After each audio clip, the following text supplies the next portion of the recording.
বারুইপুর কাণ্ডের প্রতিবাদে পথে নামলেন তৃণমূল নেত্রী মমতা বন্দ্যোপাধ্যায়। সোমবার নিজের কালীঘাটের বাড়ির সামনে থেকে মোমবাতি হাতে মিছিল শুরু করেন তিনি। বাড়ির গলির সামনে মমতা ও তৃণমূলের নেতাকর্মীদের বাধা দেয় পুলিশ ও কেন্দ্র বাহিনী, কিন্তু ব্যারিকেড ভেঙে এগিয়ে যায় মিছিল। এই নিয়ে মমতার বাড়ির সামনে ব্যাপক উত্তেজনাও ছড়িয়ে পড়ে। এই মিছিলের মূল slogan justice for Baruipur.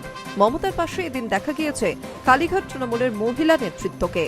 Baruipur কাণ্ডের প্রতিবাদে প্ল্যাকার্ড, মোমবাতি হাতে মিছিলে সামিল হলেন দোলা সেন, প্রতিমা মণ্ডল, অরূপা প্রত্যালরা।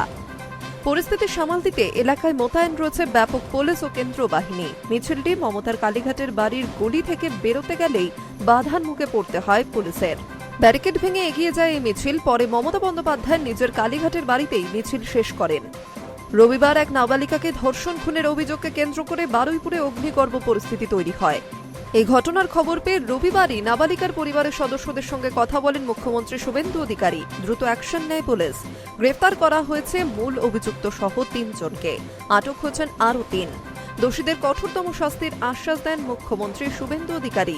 এদিন রাতেই পরিবারের সঙ্গে ফোনে কথা বলেন রাজ্যের প্রাক্তন মুখ্যমন্ত্রী মমতা বন্দ্যোপাধ্যায়ও। রবিবার থেকেই তার বাড়ির সামনে মোতায়েন করা হচ্ছে পুলিশ ও কেন্দ্র বাহিনী। এই নিয়ে ক্ষোভ উগরে দেন তৃণমূল নেত্রী।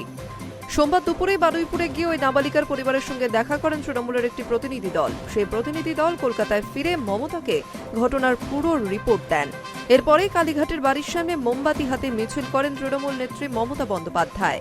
রাজ্যে পালাবদলের পর হকার উচ্ছেদের প্রতিবাদে পথে নেমেছিলেন তিনি। এবার বারুইপুর মৃত নাবালিকার জন্য বিচার চেয়ে প্রতিবাদে সামিল হলেন Mamata Bandyopadhyay. High news network.